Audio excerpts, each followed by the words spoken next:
โอเคขอให้มันนี้มันผ่านไปโดยที่เคยบอกต้องคิดไล่บ่ค่อยยังคงจะคิดห้าในตอนที่เฮานั้นติดสายคือค่อยได้ลงทางบ่ฮู้จะไปหาทิศได้ผลเรื่องที่เกิดขึ้นในมื้อนี้แค่ต้องอุทานว่าชิบหายจะหากว่าเจ้าบ่ฮักเป็นยังต้องเฮ็ดให้ใจเจ็บคือกับมียังมาค้างคาเป๊บคือกับมีอยู่ป้ายเค้กคมฮักทุกทีมเอาไว้ที่บ่มีเลือดอยู่ในเซฟค่อยเปิดฟังเพลงของไอตานุเพียงพออยากฮู้ว่าไผเจ็บค่อยพยายามจะเปิดใจแต่บ่มีไผที่จะถนอมแล้วค่อยต้องเฮ็ดจังได้แต่หากเป็นเจ้าเลือกที่จะทอนคนนั้นคงมีความสุขคนที่เขานั้นกำลังจะห้อมปล่อยให้บทเพลงมันกอดคอยผมก็อยากซุกที่มันจะซ่อนเรื่องที่มีเป็น10ป่ายังบ่สามารถจะแก้ไขถ้ารู้สึกว่ามันผิดไปก็คงยอมที่จะแพ้ภัยอยากจะยิ้มอีกครั้งแต่ว่ามันลีอยู่แย่ได้ในส่วนค่ำคืนที่เงียบสงบค่อยยังต้องหักสะแพ้ใจค่อยกันยังจะสับสนว่าควรจะอยู่และควรจะจากคือค่อยลักทนพายุเพื่อจะสลัดทุกความลำบากเสียทุกคำซ่อนและปล่อยทุกเรื่องที่มัวมันปากว่ามือนึงมันจะจางให้คือค่อยไปขอนให้ส่วนอากาศตอนนี้จะคงจะส้มเพจที่ค่อยจึกล้อมเอาไว้ในวงลกมันอยากจะทดสอบว่าบ่มีอย่างเท่าใจคนแสดงละครนำนาไว้เป็น EP ให้ได้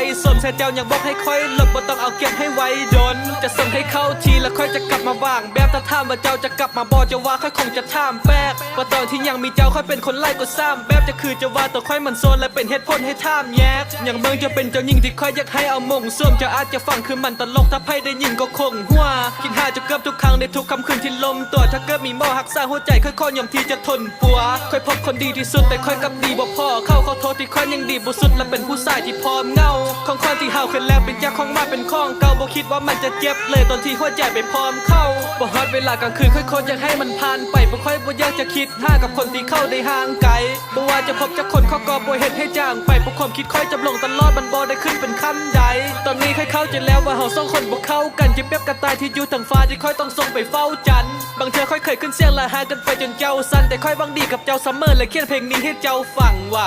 จี